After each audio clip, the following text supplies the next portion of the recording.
Yo, no maniacs. What's happening, man? This is Nomad Live, all Bears, all the time, man. This is your guy, Nomad. I'm here in the show with our producer, creative producer, Mr. C. Sharp, with my guy, the superback Sean Sierra. And we're testing out this 3 o'clock slot on Mondays, man. And it looks like, man, we're feeling good about it, man. We need to get you guys some more content. We need to fight back this narrative of these reporters and these podcasters. We got to have a counterbalance, man, and we're here for the fight.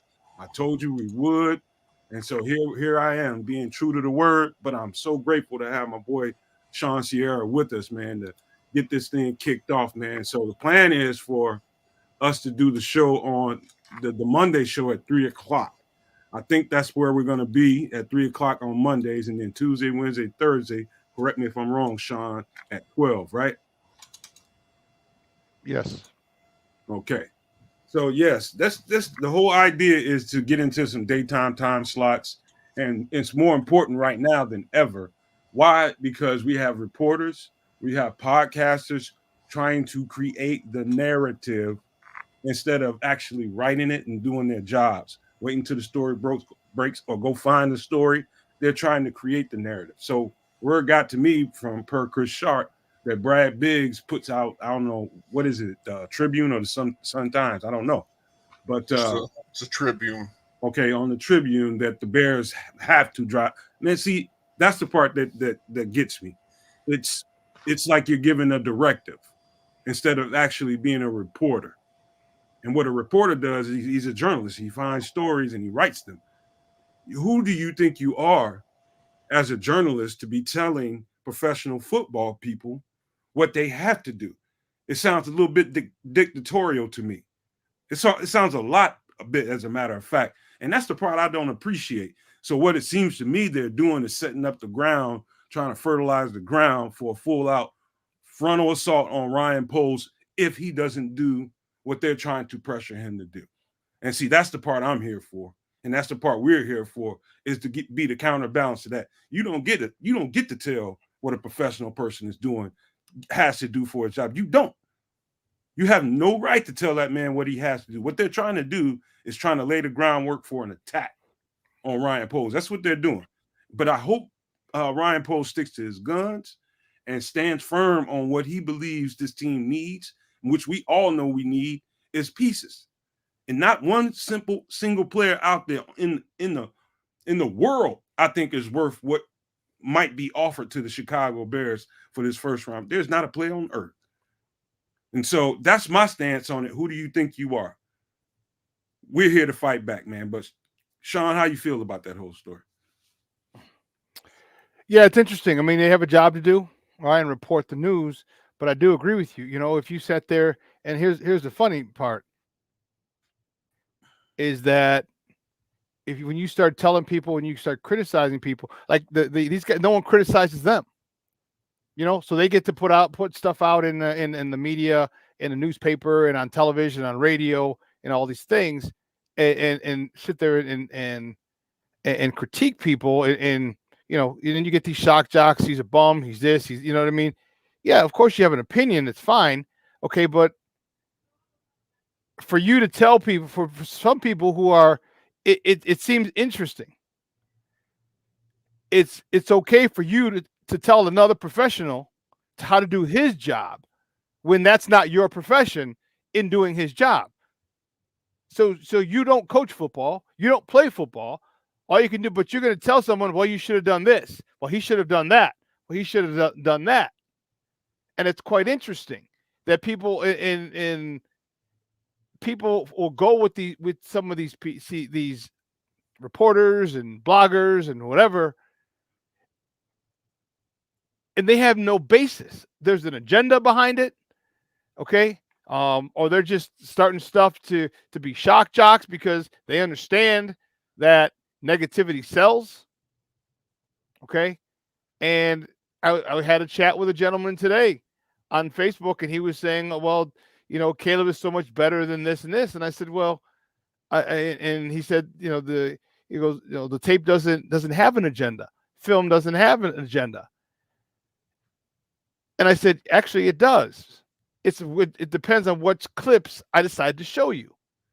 So, when you get people doing that, and you get a lot of these people, and everyone just assumes we're taking Caleb. Everyone just assumes, well, we're going this, going that, and that's not the best course of action. Because if you think about it, and ask them in their whole world, in every facet of life, if you could get quantity,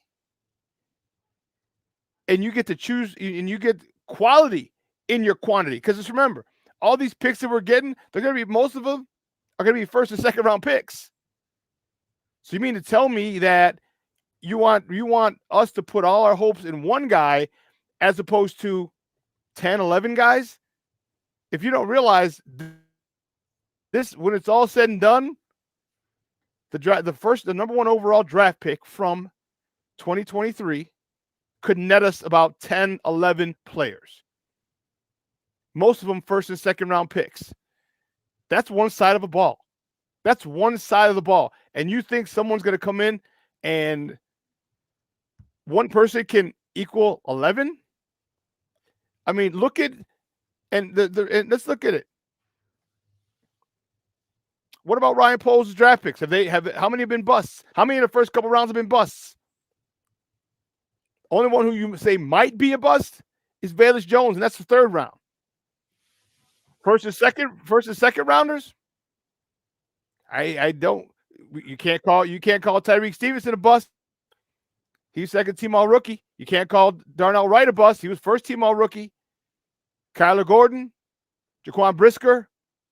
These are all guys he's picked up in the first and second round. They're not all busts. Remember, we were complaining about it.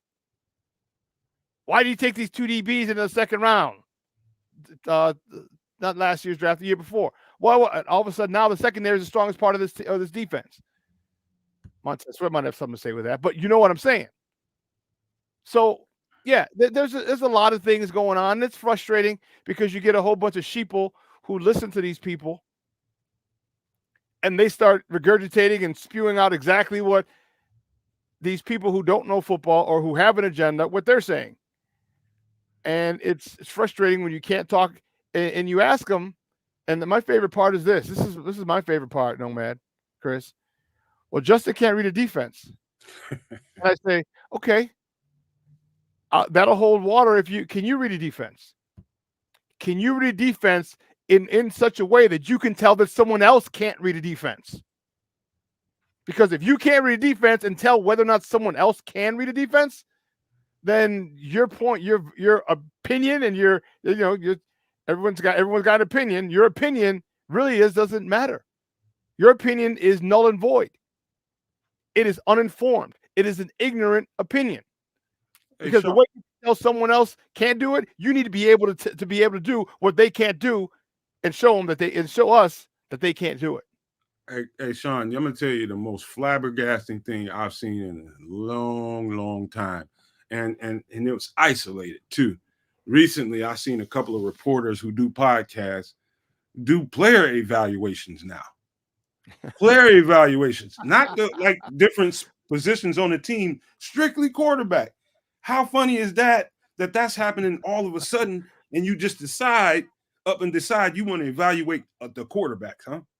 All of a sudden, you are a quarterback evaluator. What the black is going on out here, man? I mean, what is going on? Dude, what's really stop going it, on? man. I'm about to choke over here. You got to be kidding me. You talk about the most flabbergasting thing you ever want to see, a reporter doing a player evaluation, and it just so happened to be the quarterback. What the hell is that, man? What's that all about? Yeah, it's funny.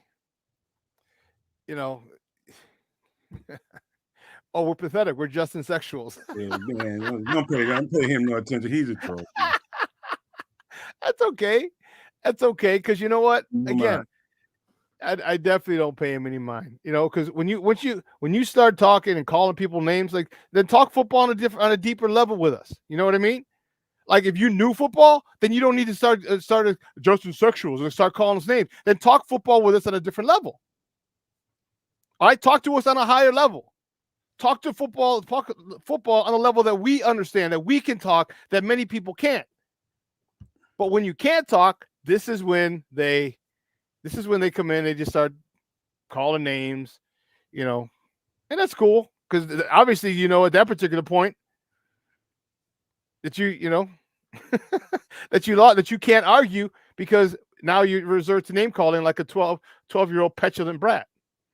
What's funny is Chris is saying, Keith Harris is saying Holt did an evaluation of Justin, decided, although he made some improvement, he still needs to be traded. Oh, that was his decision, huh? So a reporter, let's think about how flabbergasting this is. Think about this, Chris. If you don't mind grabbing the chat for me, that'd be great. But think about how flabbergasting it is. This is a reporter that gets paid to report stories.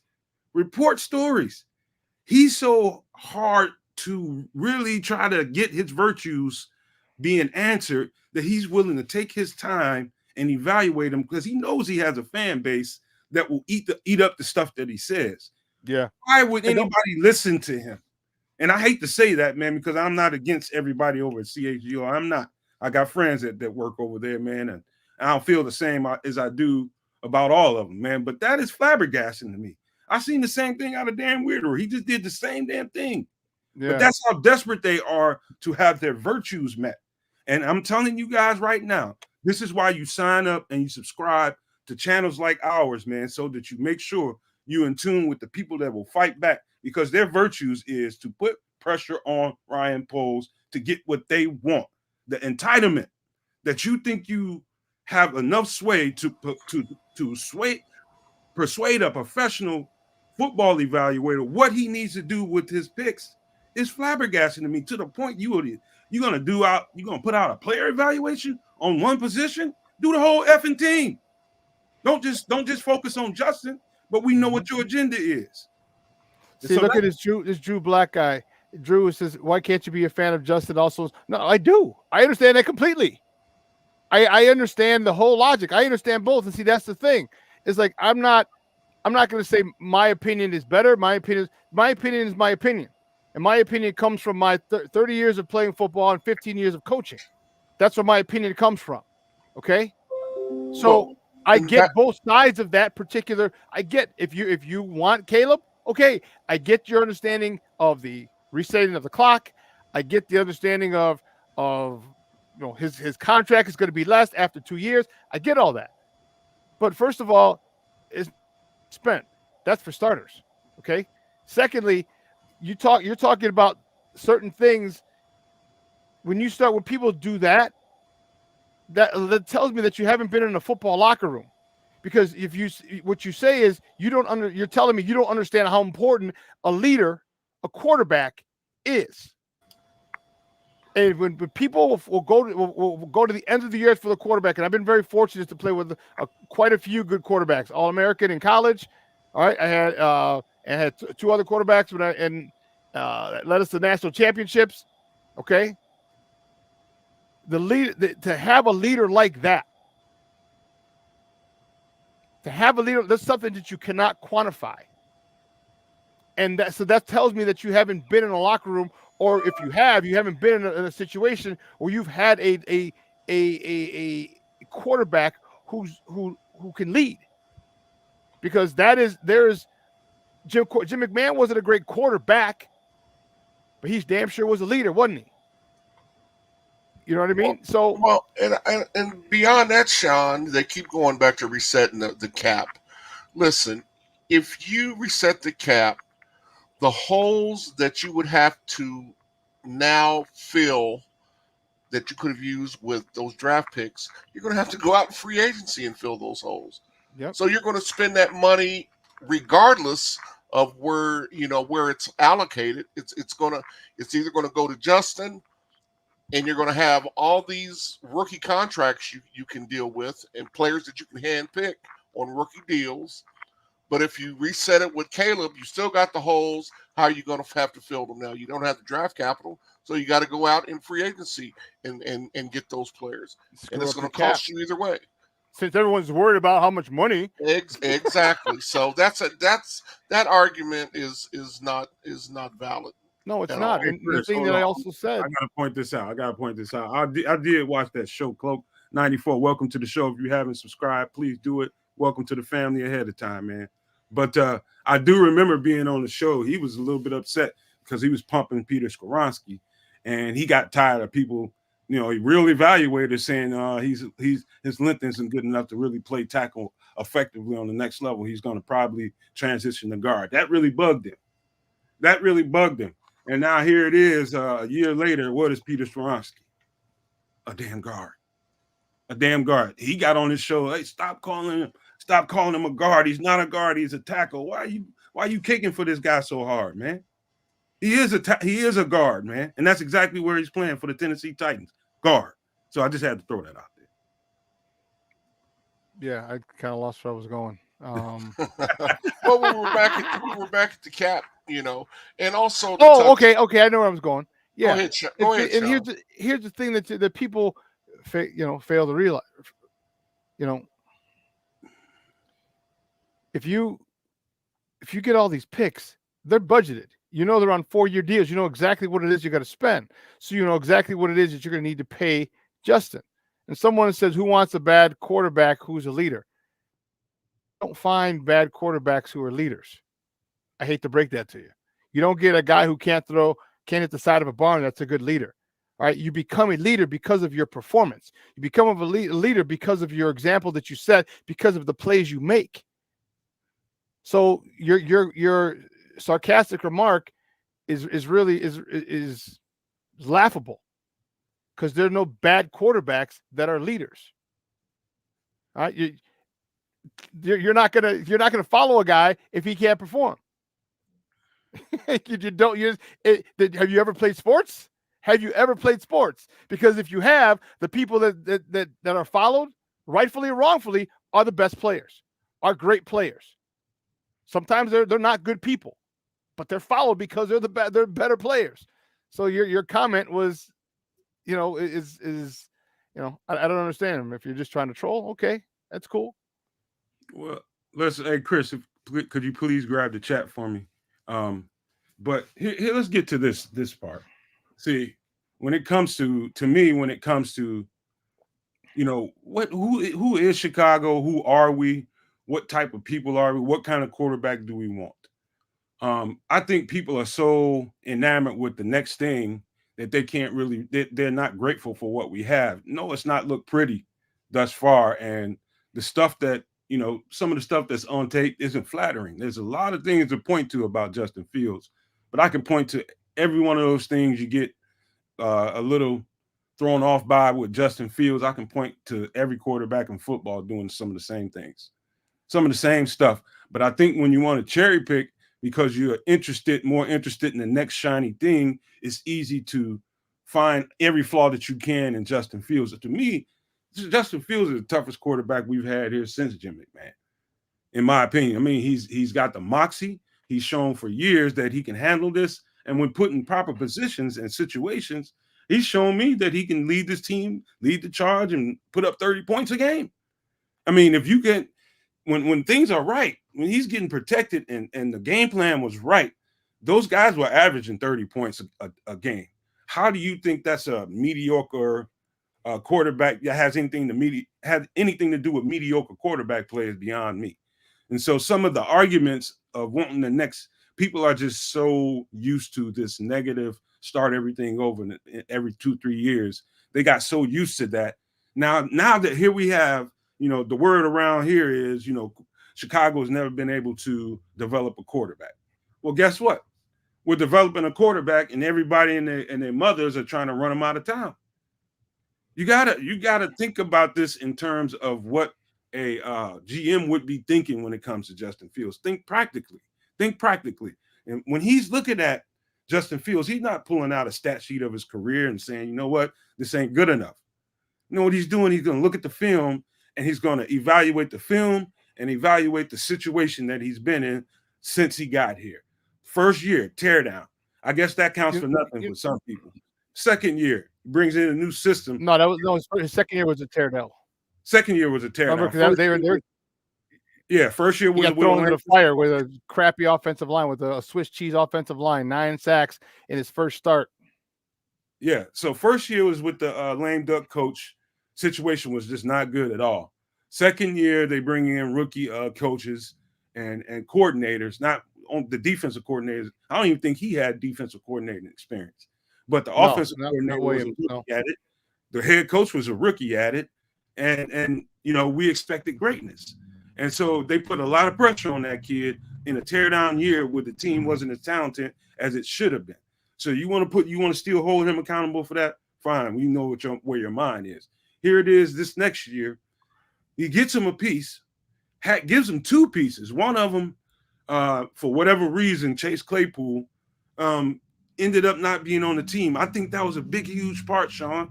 That was a big, huge part of the offensive production, where the offensive production was going to come from, was having Chase Claypool there. Remove him from the picture, and then you almost right back where you were. Darnell Mooney was inconsistent. Cole Kmet turned it up and kind of, gave him some of that production that Mooney did not give. But you consider all of that stuff. You think about it all as an evaluator. Ryan Poles sitting in that office isn't just looking at how many wins and losses he has or how many passes he thrown, how many yards he's thrown for. That's the stuff that you want to talk about to pass on your narrative. Anybody that's listening to this right now and you over the moon about Caleb Williams, you're gonna hang on to stuff like that. You know how many times, Sean, I get people getting at me on Twitter when they can't argue with me or they can't come back with a decent response to give me a stat of how many yards Justin Fields threw for. Like, man, let's get out. That's not for man. You don't this know is fantasy, right? If this is your argument, give me a screenshot of some stats. Man, get on out of here. I know not to even fool with you, man. See, look at in the chat. Like, there's Yata Zachakwa. Yes. I don't know. You said he's a bad quarterback, and yes, you did play. And I'm like, all right, cool. I respect the fact that you played. I don't know what level you played, and I'm not disrespecting you by any stretch because I don't know what level you played. Okay, but when you say you made a really bad point where you said Jim McMahon and Rex Grossman weren't leaders. Well, I don't know about Rex. I think that was when the defense really led. But you can't sit there. So I don't know how old you are, sir. But for you to sit there and say Jim McMahon wasn't a leader shows you're way too young, all right, or then you don't know football. Jim McMahon was the leader of that team. Had you not seen what people would do for that? I mean, what they did for that dude. Okay. But then you do make he's an inconsistent quarterback. I couldn't agree with you more. Yatza. I couldn't agree with you more. But you know why he's inconsistent? Coaching. Okay. Have you ever coached before? Have you ever taught before? Because coaching is teaching. Okay. So when you have a kid, whether it's a student, whether it's an athlete, okay, and they're inconsistent, it's because they're not being held accountable. Okay. You're not staying on them. Okay. This is where coaching comes in. And when people say, and everyone says, well, you know what? It's never Justin's fault. I never backed away from what Justin needs to work on. But don't you back away from coaches, all right, doing their responsibility, and that's coaching your players.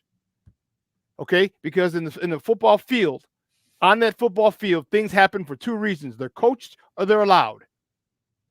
And if you keep seeing Justin Fields with poor footwork, which he had last year, then it's being allowed. Or maybe that was being coached. Because they changed his footwork and it threw off his rhythm and timing. Because I'll show you a good 7-minute clip of Justin Fields. His footwork is perfect. A lot of it was with Nagy, his first year. Some of it was with Gotsy, but his footwork is perfect. Okay, Sanders, you're correct. Players rated Justin at the top 100.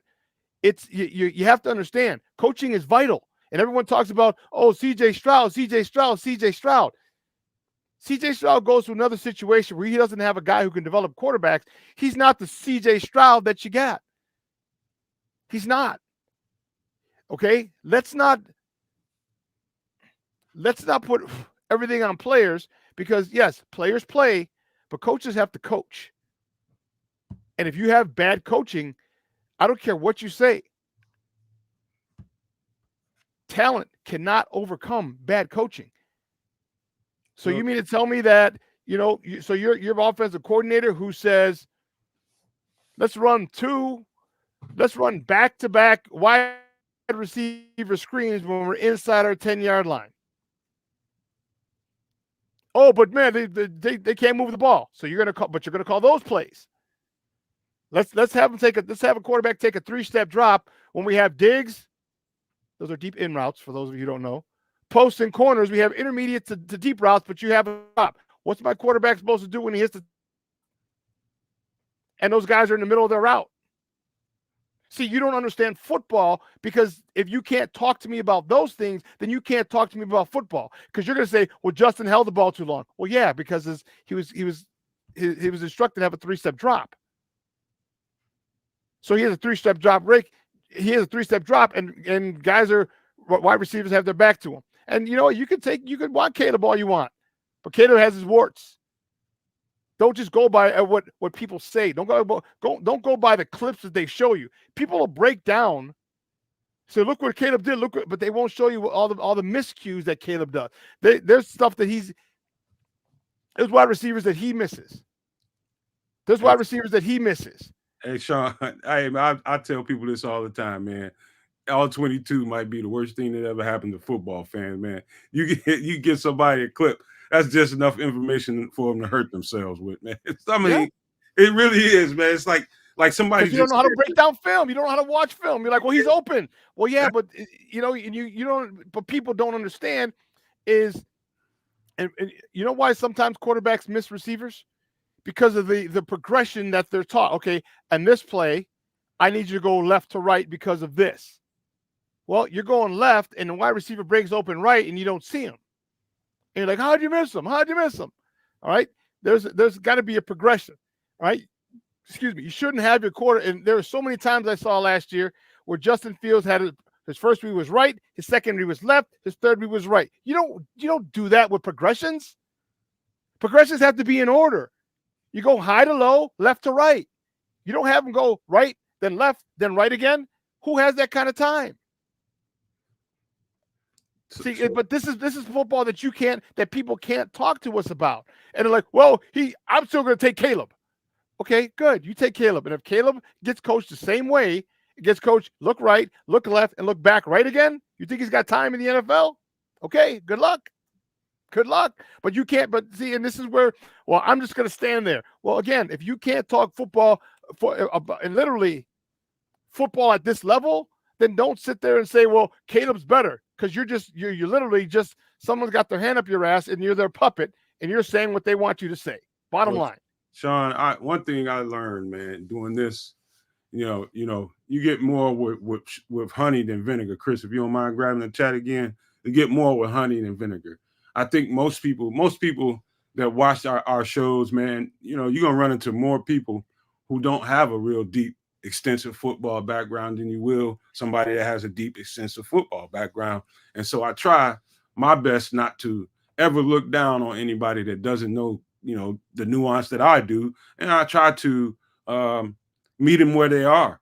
But every now and again, man, you get on a place like Twitter, on an app like Twitter, and they just absolutely refuse to allow you to be humble enough to explain football to them. And see, that's the frustrating part about it, because I really do intend on, somebody need to know something or understand something better. Like, perfect example, someone earlier in the chat while you were talking said, more or less was responding to me, somebody putting a screenshot of Justin's, passing numbers or how many yards he threw for this year. He said, this is a results-driven business. That is true. But here's another layer to that, sir. Why things happen. If you don't know why certain things are happening, it's easy for you to point to, okay, he must be the problem. If he only threw for 200 yards or 150 yards, okay, that's Justin's fault. But if you don't know the reasons why, see, that's when, to me, that's when a person should humble themselves. And when they're talking to people that know a little bit more, could have been Justin. But there's a football game of 11 people on the offense that needs to be executed in the right way for all of that stuff to work.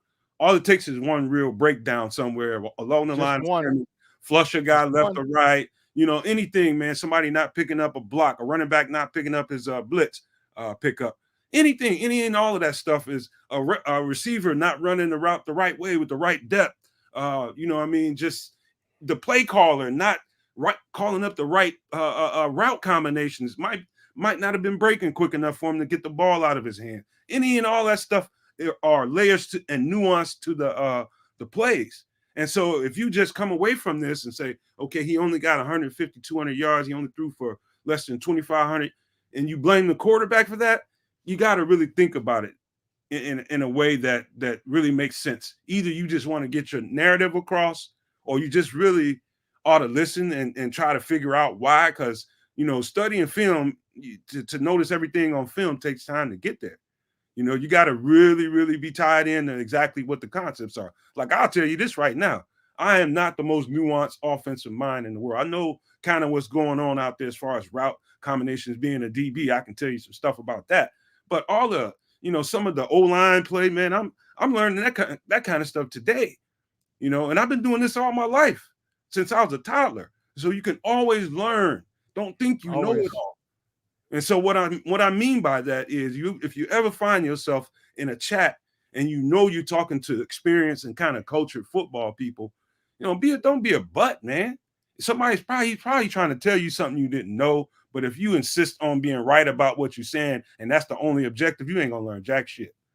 And I'm sorry for that, because my intention is to, every chance I get, to tell somebody something they might not know. That's what I like to do, help people. So I just had to put that out there.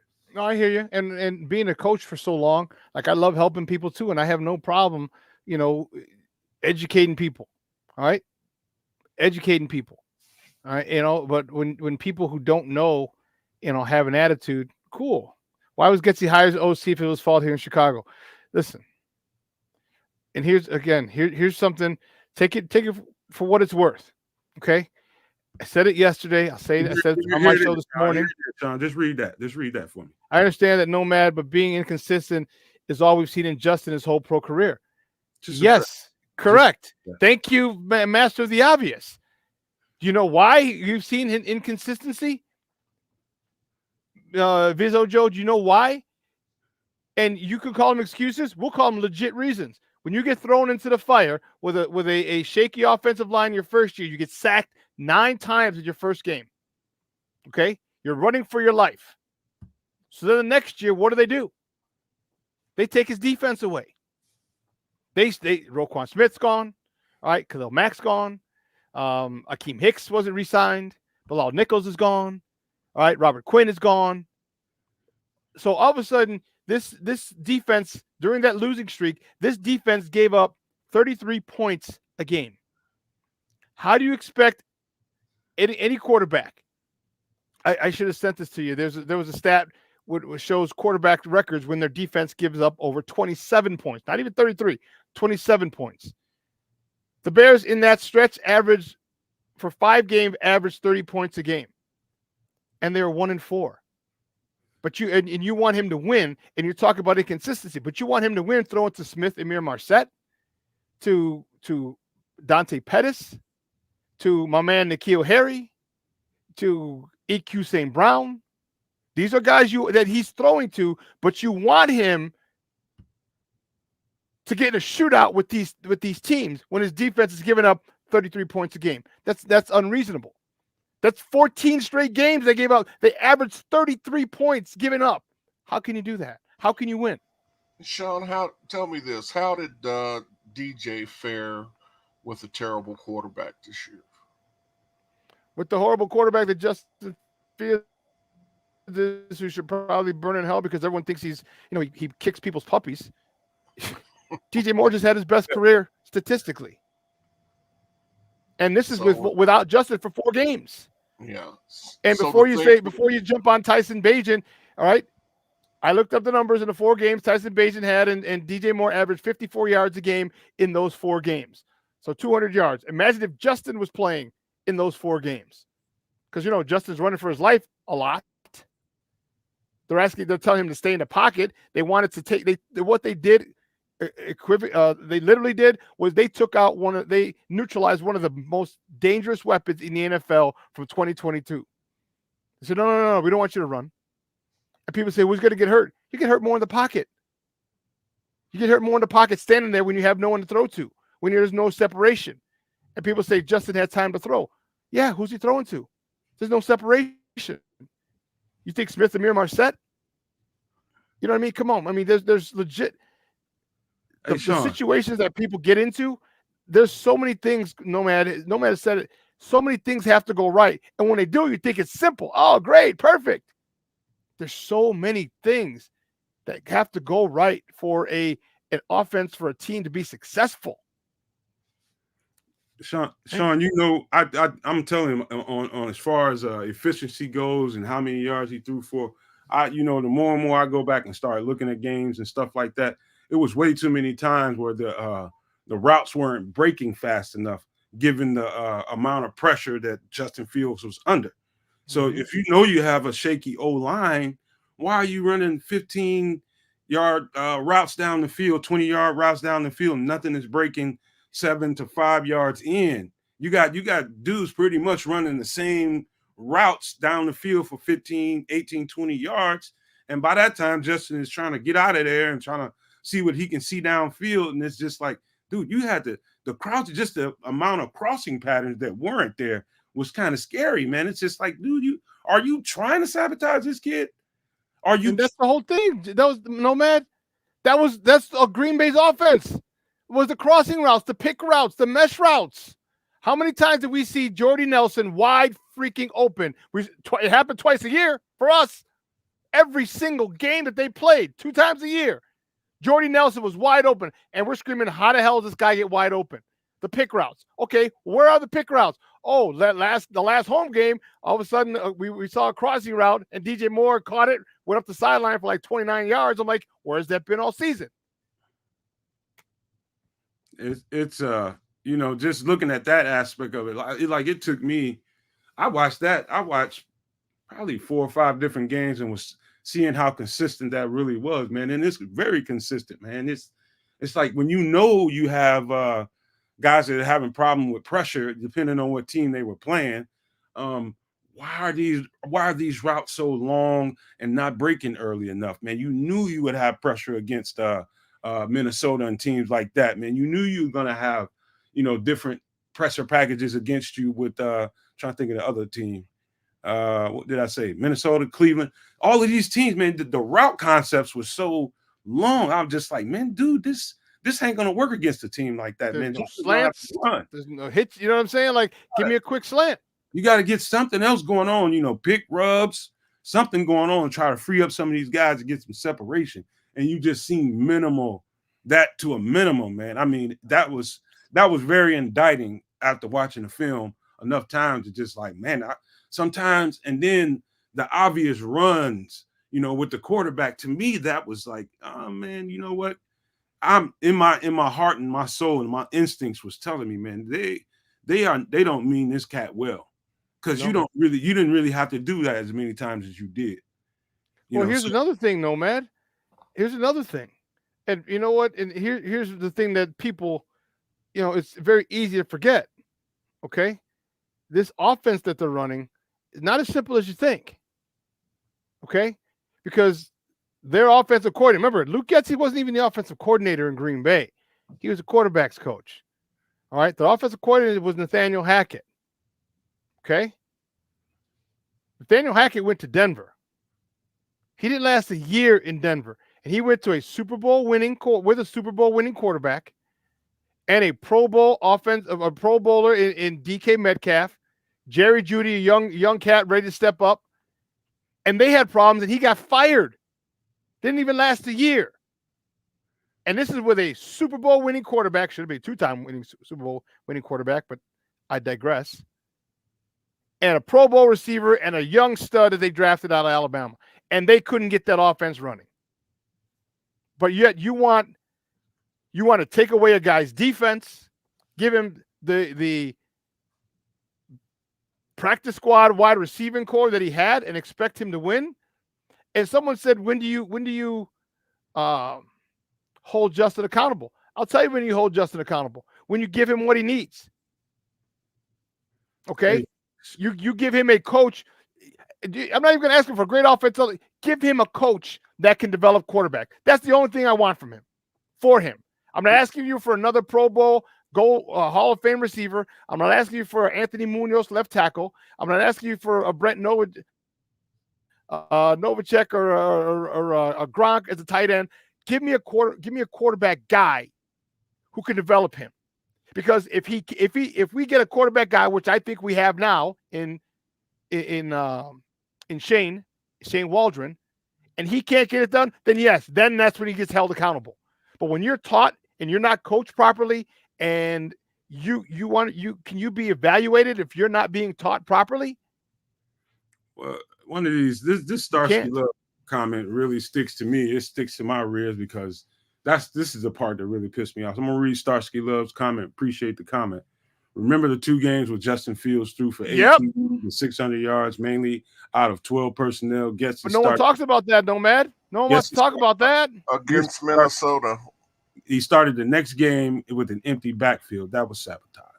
That was Minnesota game, right? Yeah, but there's 2 games that he's talking about before that. I'm talking about the after that. I think it was Denver. It might have been Washington, and then it was Minnesota, something like that. But I know exactly what he's talking about, and I was just like, what is this guy doing? He's trying to. I mean, why would you send him out there in the empty backfield against the defense that blitzes more than any other team, far more than any other team in the league? Go ahead, Chris. No, I was just pointing out it was against Brian Flores, and we knew he was going to blitz him all day. Mm-hmm. And you remember, you go back, man, I was so pissed off about that. Started the game out with an empty backfield, knowing this guy was going to send everybody. And that's the same game he got hurt in. Yeah, it was the Denver-Washington game when he threw probably 300 yards and 4 touchdowns each one of those games. And you seen that ascension. But he was right, man. He was doing it out of 12 and 13 personnel. You know, plenty of protection, man. But see, that's the kind of stuff, man. When you do stuff that works, and you get away from it, that's a indication that the offensive coordinator doesn't have good instincts. He doesn't know how to. He's so busy trying to read plays that he's not being instinctually tied into the game and feeling what the game is offering to him. So when you have a quarterback that does something like that, and you go completely away from it the next game, there's either one or 2 things that's going on, or both. Either you're not tied in well enough to what you just experienced, and you just rather move on to the next set of plays, or you're out to sabotage that kid because you don't really believe in him. One of the 2 things are true, man, or both. And here's the thing, he keeps coming up with questions, and thank you for the question. You're like, so tell me why Getsy was hired as an OC. Okay, if it was his fault here in Chicago, he's a Raiders OC now. Now they have the same all 22. Okay, this is what I tried to explain to people, and this is going to go over. This could go over your head. It's going to go over some people's head. Okay, the NFL is so political. Okay, it was probably just his time. Okay, so the two quarterback. So you had the offensive coordinator and the quarterback coach from Green Bay both got head coaching gigs. Do you understand? It's a good old boys network, and there's going to come a point in time where it's your turn. It was Getsy's turn, and after something wasn't being done after 2 years, they're like, okay, well, you had your shot, he's done. And once you get recycled, and you ask, well, he's now the Raiders OC. They have the same. Yeah, they do. How many times have you seen coaches just get recycled? How many times have you seen just get caught in that? Just get there, and you'll be able to be recycled. Whether you're good or bad, it doesn't matter. Well, it does matter depending on certain factors, but we won't go down that route. But it was his time. It was his time. And whether we like it or not, and I didn't, man, he got the gig. And you saw how incompetent he was. We saw how incompetent he was. Hey, I don't know. I don't know what else to tell you, bro. Mattia, I forgot who wrote that question. Why he if he was hired. But that's just it, bro. It's here. Yeah, it was Yatza again. All right. It's his time. Politics, bro. It plays a huge, huge part in professionals. Remember, this is entertainment. This is entertainment. Every single owner and I don't know if you know this, every single owner, I don't know if you know this, the NFL is a non-for-profit organization. I don't know if you knew that. Which means at the end of the year, the fiscal year, they divvy up all the profits they make. You realize they're making over $300 million a year after bills are paid? So they need everything. They need this thing. What do they talk about? Parity. Parity. Oh, yeah. That's important. Yeah, because they can't. And sure, it's great. It's good to have, and you're going to have the anomalies, all right? Like the Patrick Mahomes. Patrick Mahomes is good. He's man, his sucker's good. All right. You that see sucker's, he's a bad boy. You see in his cloak 94 said, never heard Cap as triggered as he was this morning. He probably cried in his car on the way home. I see it. I guess he responded to the news that Kingsbury, everybody knows that the writing's on the wall, man. And Cap was just responding to it. The fact that Kingsbury went to but before we get into this, let's leave this up here. But Chris, if you want to play the commercial, man, it's a good time to do that right now. The best Chicago Bears content anywhere. Catch Nomad live pregame 1 hour prior to kickoff and Nomad at night postgame, and every Friday evening at 7 p.m. Central on all the most popular streaming platforms, and only on the Nomad Network. People, we are so close to our goal of 1,000 and beyond, man. And I want to ask some of the people in here that don't agree with us and don't like us, that's still here. I'll just tell you this. Even if I didn't like you, I'd help you.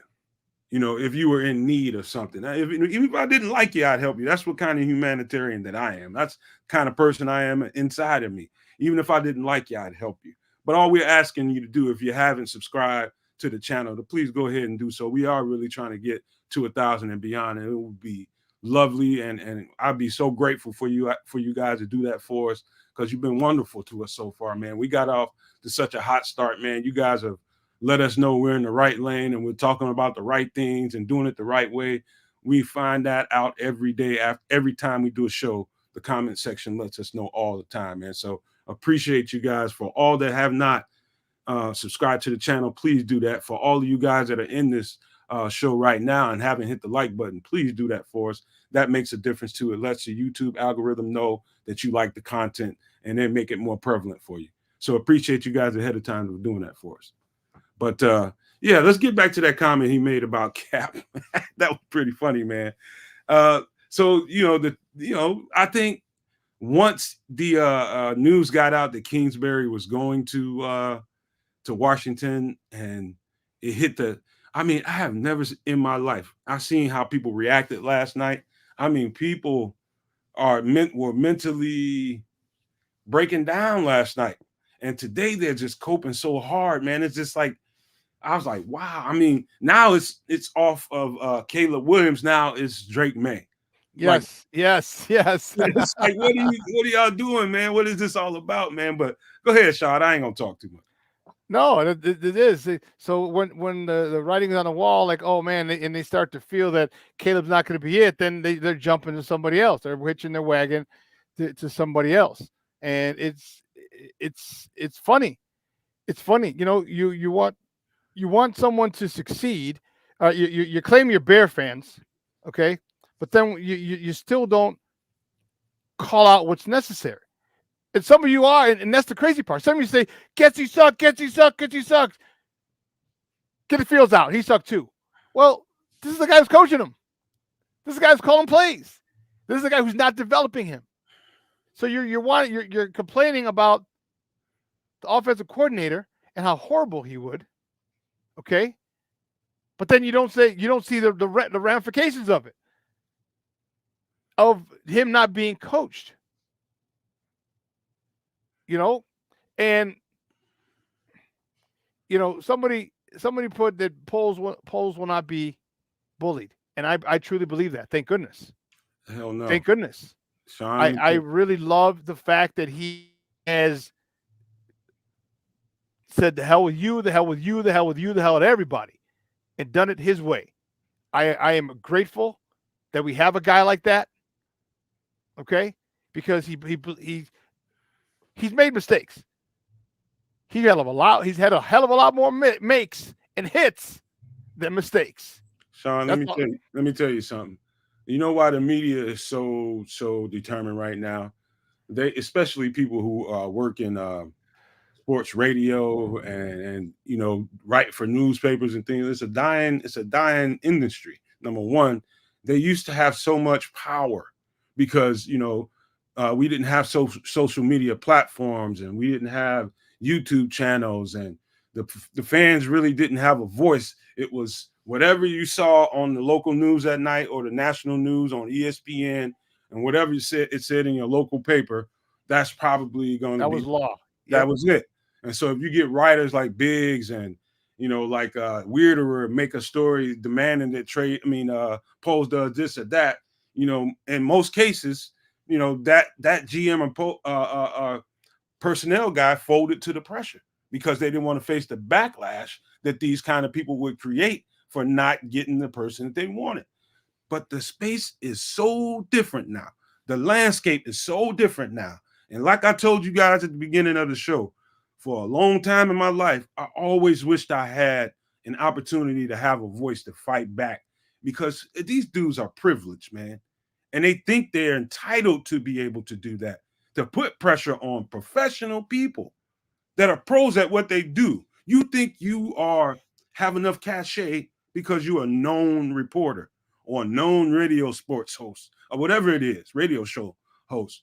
You think you have enough cachet to push this guy around and demand this guy does something? I'm telling you this right now, and I mean this with my soul. I'm going to say this with my chest up. You ain't got that kind of leverage no more.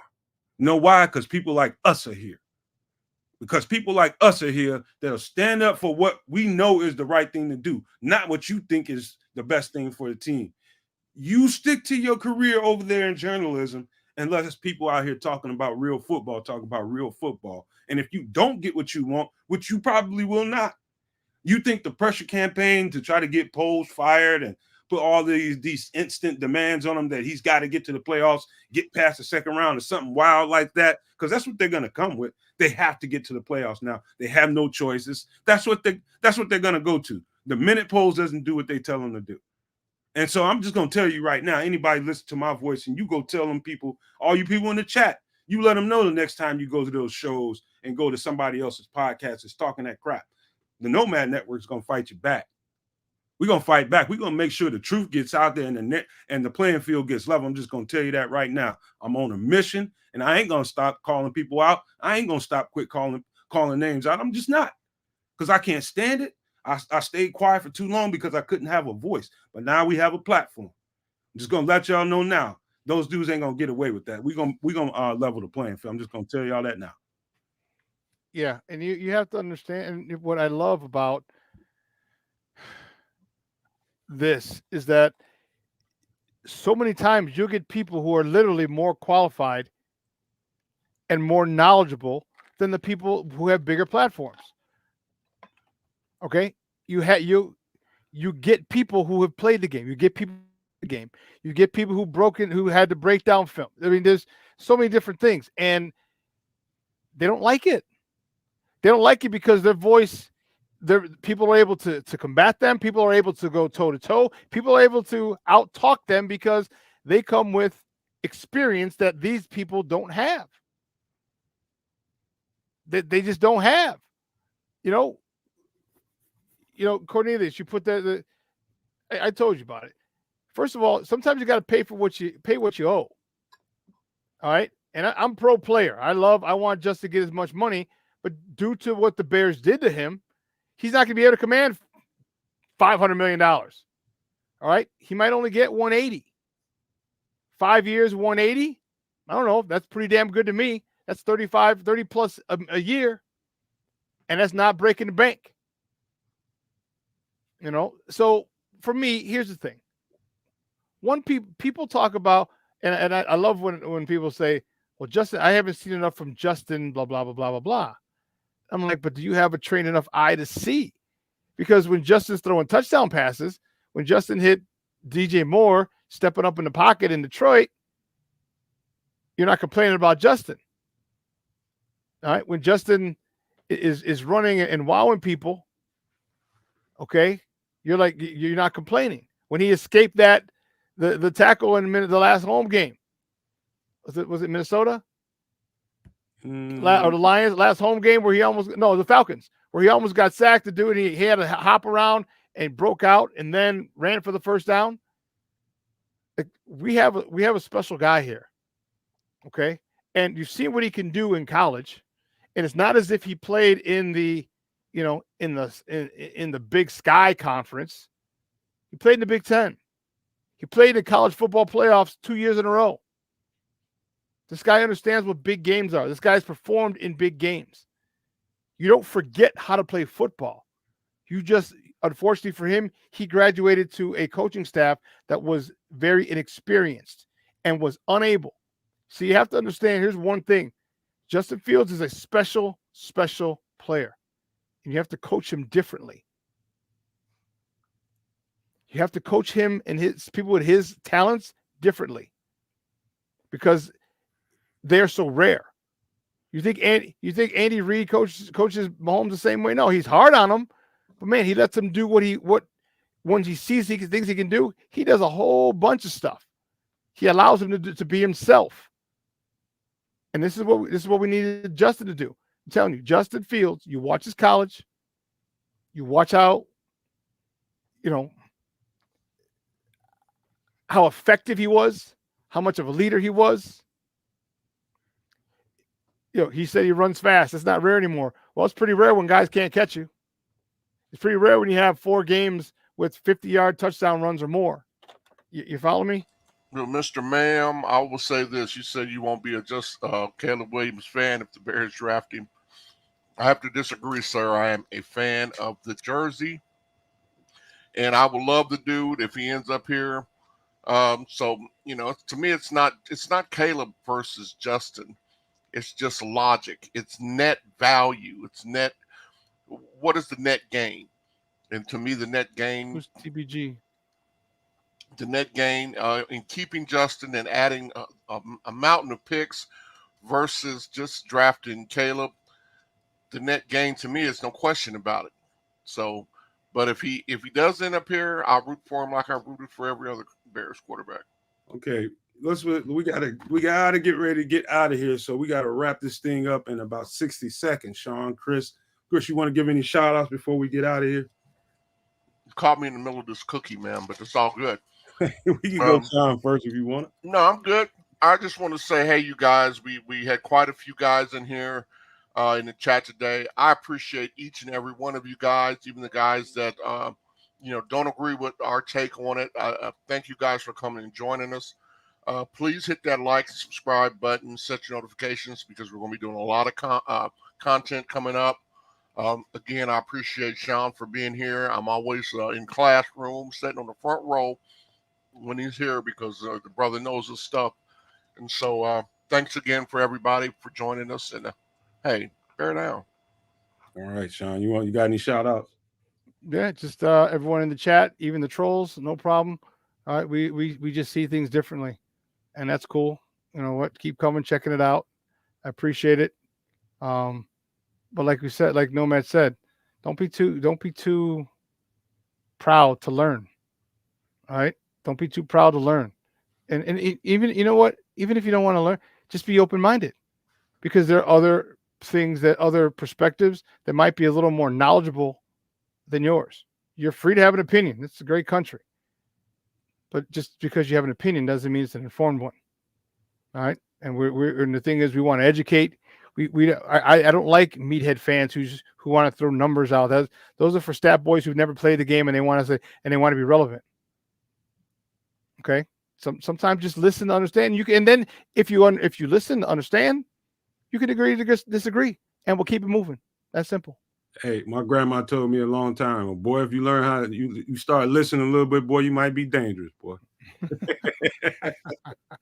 Hey, man, thank you guys one more time for coming to the show.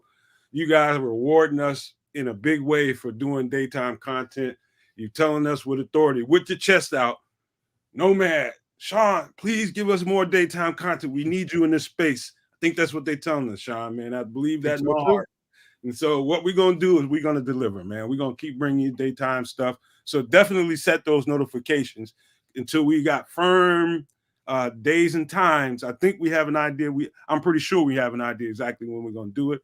But yeah, we're gonna bring you more stuff. So tomorrow is probably going to be at 12 o'clock, Sean. Am I right? We're going to go take on the big bad wolf at 12:00. I don't give a damn about him.